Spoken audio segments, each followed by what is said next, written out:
Well, a very good afternoon from Lochearnhead, Eddie. Yes, Vorlich Road, but it's going the wrong way. I had no plans to come up to the games today, but having seen the weather break about 10 o'clock-ish, it's still pretty windy actually up here, but we should be okay to get some footage. I don't know how long I'm going to wait. It's 1 o'clock exactly. It's been on for an hour so far. It always starts at noon, the Lochearnhead games. And as per usual, all the early birds are here taking up every damn space available, especially the Germans. You never notice that. Let's have a quick check who's all here this year. There's somebody from Switzerland, but it looks like the registration number. And then we've got a Belgian, another Swiss, another Swiss, and another Swiss. What's the damn Germans this year? Oh, there's a German there. There's a German one over there. And over there, another Belgian, the Mercedes next to that red rose truck. That's the Belgian registration. And then the German next to that. Deutschland. There's quite a lot of Germans, see them over there as well. In fact, we'll go down that way, Annie. Actually no, we'll get the loo first. Let's be sensible. I don't want to wet my trousers in the middle of the games park. Terribly embarrassing. I put on my tartan cloak because although it's quite hot, it does influence the spectacle. There's somebody that's turned out well, he's got his tartan on for the Highland Games. I beg your pardon, German. Isn't it strange though? Look, we've got Germans and we've got the Scottish poppy and a Scotland badge. That's very nice, isn't it? And another poppy on this vehicle from Deutschland. Perhaps they've got a guilty conscience about what happened during the Great War and World War II. First and Second World War. I need my spectacles on because I've indicated some of these were Swiss, but these are all from Deutschland. Yes. Probably from Munich. And there's the Belgian I mentioned. And there's the other Belgian. Yes. These Germans are perhaps the great-grandparents or perhaps even the parents, maybe a bit, no, not the parents now I don't think, but certainly grandparents and great-grandparents. Poland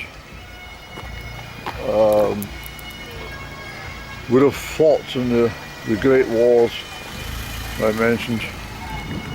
There's that Merc from Belgium. Come all the way over from Liège just to be at the Highland Games. There's a French car, French vehicle, Renault. And what's this? Crikey, it's bloody something from Ukraine. Oh dear.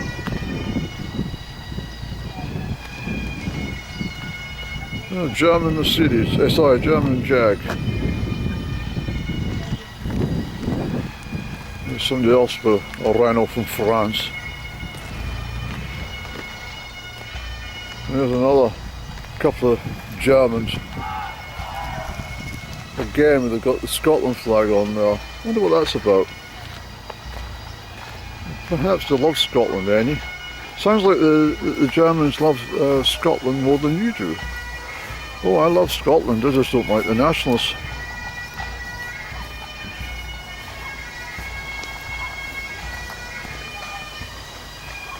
So we'll go along, Andrew, and with the usual woke flags and propaganda on the boards, which never used to be the case. Never used to be the case when I was competing. There was never any political gestures on the flagpoles, despite lots of things happening around the world. I mean, for example, you wouldn't have stuck up anti-Argentinian flags in 1982 during the Falklands conflict. So it was a good turnout. There's my Clan MacGregor have all paraded already.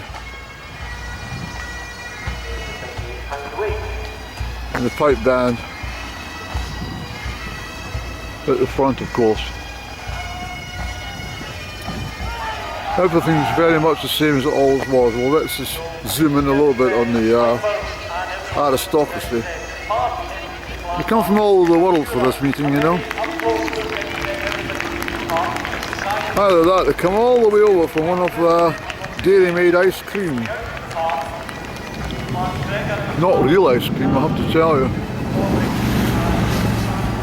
If you want real ice cream, pop into Bridge of Allen. It's the only place I've managed to source decent ice cream. I've stopped in twice this year already. And although it's expensive, but you're paying for come on Andy, please speak proper.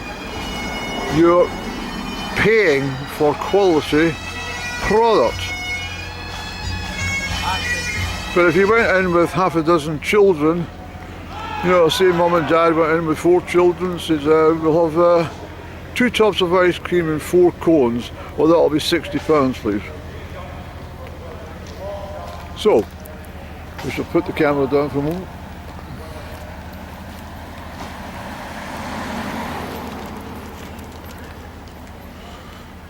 Now, there's too many stewards any wandering around for a walk-in today, I'm afraid.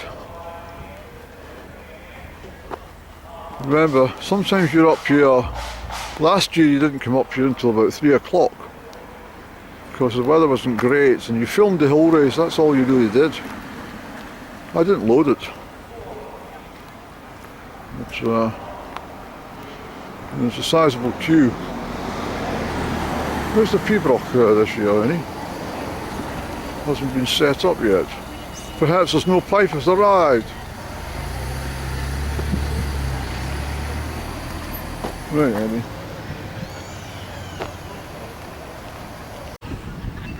Well, that was quite good, Andy. You've got a very kindly face.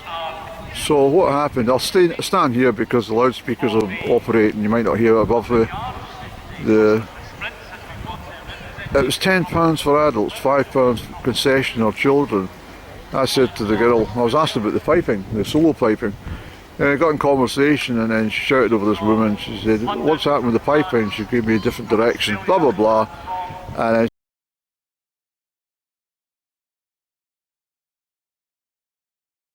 I have to say that the crowds are a bit less than what I've seen up here actually. Despite the nice conditions today weather-wise, it's a good crowd, but it's not a massive crowd, you understand?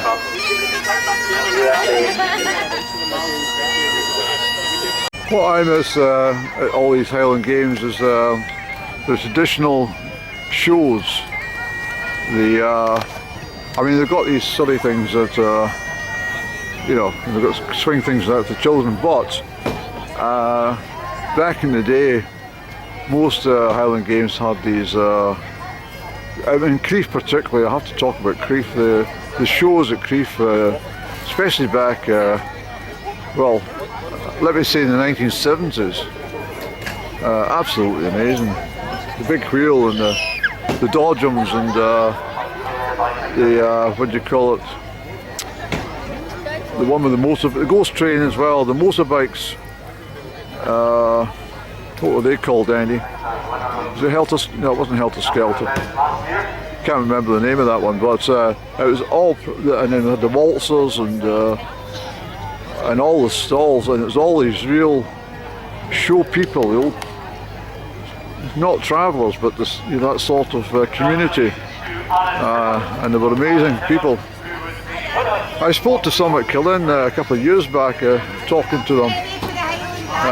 Where was this pipe here? See if there's any piping across here, any. That's junior piping. I don't want ginger pipe.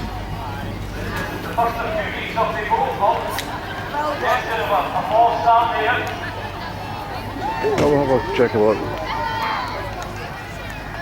But yeah, so the fair, the fun fair, the shows, and all the stalls and all the machines for, you know, slip in your coins and watch the thing. I always played it myself. You put in 2 pence and the thing pushed forward, and there was always a great big overhang of coins, and if you got the angle correctly, you had a great big clatter of all these 2 pences, and you were a rich man. And then you went and bought some candy floss or spent it on the coconut shy or something, you know. But anyway, beautiful look at Glen Ogle, going up the back there, and the Australian flag is flying very well. They don't have a New Zealand flag, isn't it? So they put that up. Is that the New Zealand flag? I don't know. So that's the Clan McGregor, and over here is the Clan McLaren. Also lots of McLarens from this area. Up towards Killin. I'm sorry I'm having to compete with the commentator at the moment, but that's the way it is. I might get a coffee later actually. But look at all these wee stalls, Annie.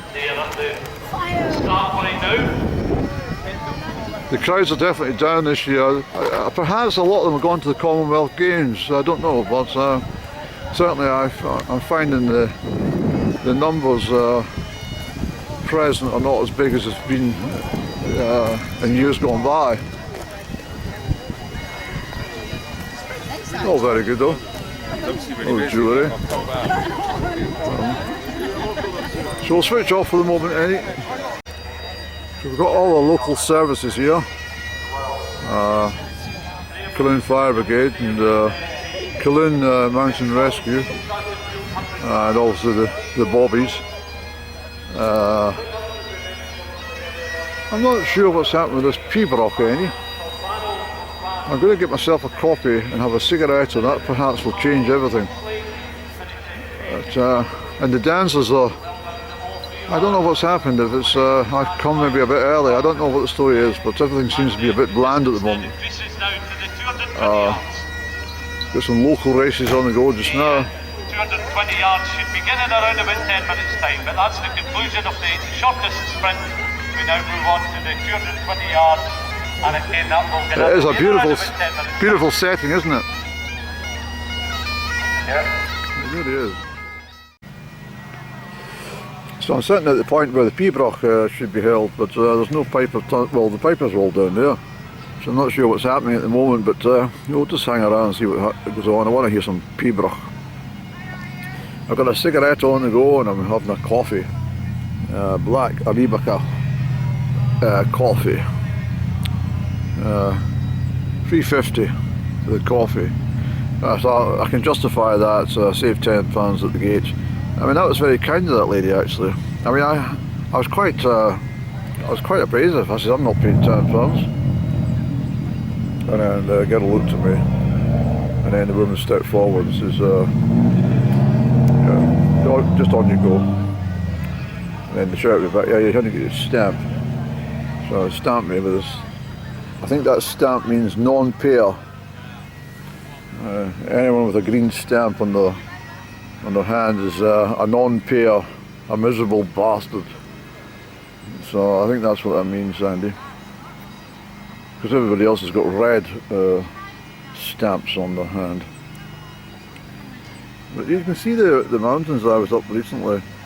So way up there to Black Crag, just along at the back there, Eddie. All that range done. Every year I come up here I can look at more mountains and say, well, I've done that. And that's that, up above that tree line, I've done that and going down the other side, if you remember. But, so I'm just relaxing here. It's nice just to relax, but I thought to myself that you know, I hesitated, will I go up or not? And I thought, crikey Andy, it's another year till the Lochearnhead Games. And yet next year could be raining, or next year you could be, you know, I don't know, 6 foot under perhaps, I don't know. We don't know. So I thought I'll come up.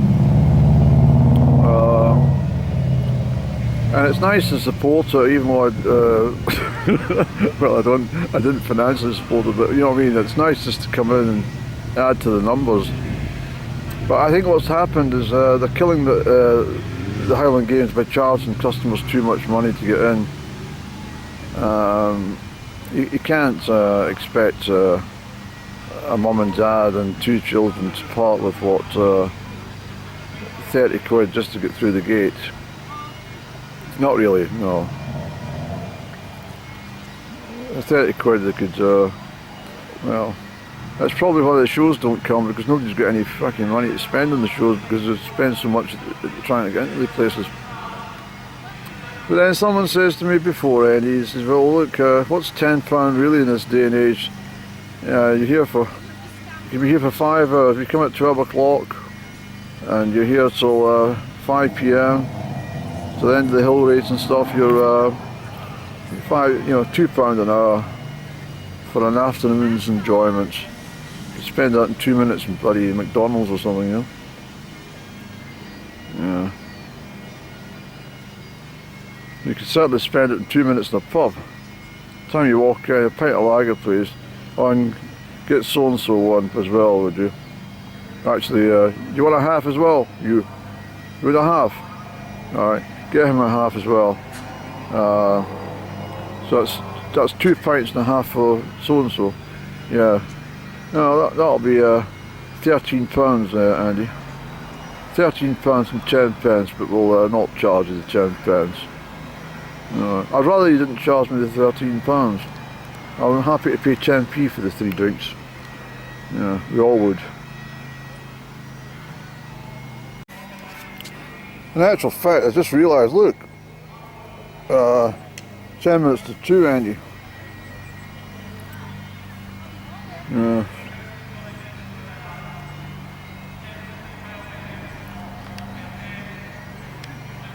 Someone says, do you ever get lonely? I says, never.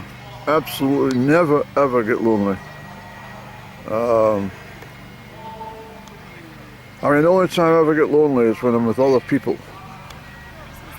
But when I'm on my own, I'm perfectly happy. Great company I am for myself. So one of my neighbours said, must be terrible on your own all the time, Andy. I says, not at all. It's great. She says, you not get lonely? I says, and what I said to her was, no,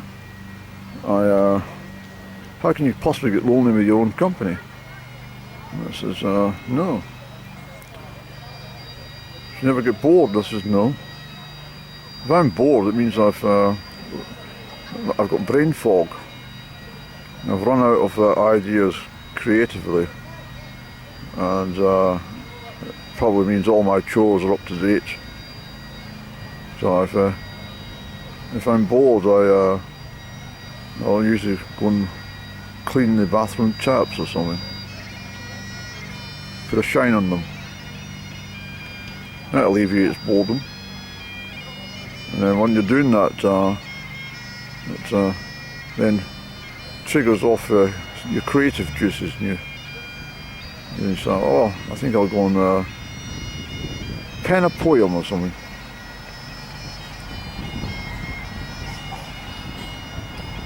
I might put up some of my paintings. I might do that actually. I've got some paintings I've done at Crieff. I might slip them on the channel one day. Oil colours and watercolours.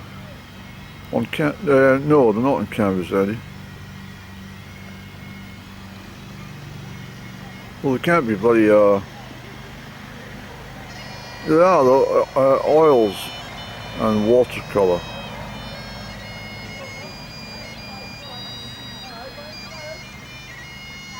This is just lovely sitting here watching the world go by. When I sat down, you probably hear the drone of, not the pipes, but the some bloody sit upon moor just across the street behind me.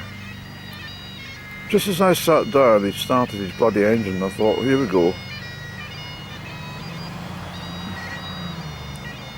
But it's a Saturday, and he probably thinks to himself, well, I've got the alternative of going to the pub, listening to drivel on Radio Scotland, talking about bloody football for 7 hours, or I can go and sit in my moor and keep out my wife's road for 3 hours or something.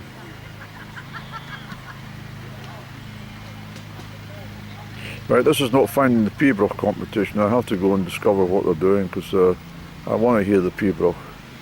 Relax with my eyes closed.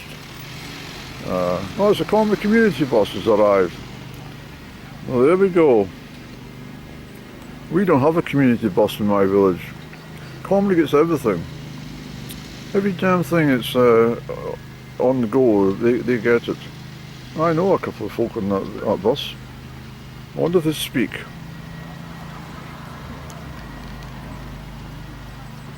I wonder if they even fucking recognise me, sitting here like Pipe Major. Well, that was quite good. Must have been about three different guys come over to speak to me, which is nice. I have to say, one of them, I can never remember his damn first name. I always get his first name wrong. I know him, but I can never remember his bloody first name for some damn reason. And that can be quite a thing. But I must say that it was quite pleasant. I said, well, come over. That's what the first guy came over. Are you in charge, Andy? I said, that's what I thought. Fucking need to say. But I told him I'm waiting. The Piper's coming along, but there's no sign. And there was a few of them there. It looks like they've had a few drinks already, and a couple of cans of beer to hand. So they have, not me, but I've seen the day. Yes, enjoy it. That's what the guy says to me. Just the other guy anyway says, "I'll see you in the beer tent." I says, "Yeah, you might. You might see me in the beer tent 20 years ago."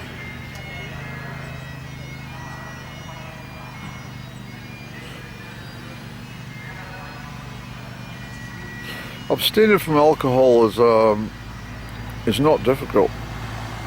The problem arises when you keep meeting people, and Scottish culture anyway is a drink for everything, you know. A drink for a christening, a drink for engagement, a drink for bloody weddings, a drink for funerals, a drink for bloody drown your sorrows, a drink to be happy, a drink to get a new job, a drink to fucking lose your job. And I've seen it inside and out, every single corner of the dresser. I've seen it and done it. So as I say, it's not the fact that you don't want to guzzle alcohol anymore. It's just that well, you make a particular life choice, and it's probably the one that I always had prior to beginning my drink journey. Although I can't really say that I regret that, apart from spending about £800,000 in about 20 years, I think. Maybe $1 million, Andy, when you think about it. Do you reckon? Oh, if you include the jukebox. So you've spent £200,000 in jukeboxes in your life? Yes. Yes, I have.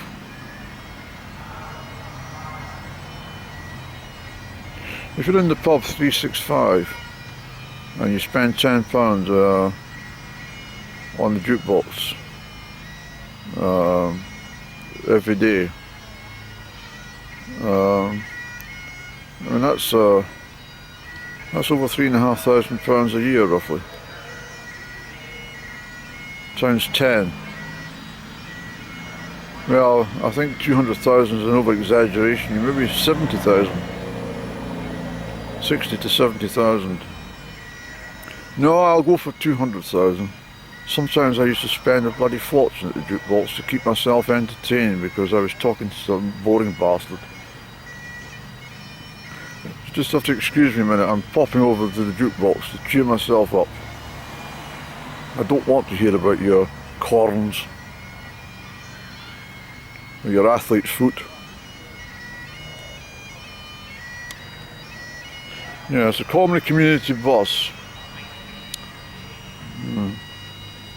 Paid for by the local community, I think, not council taxpayers.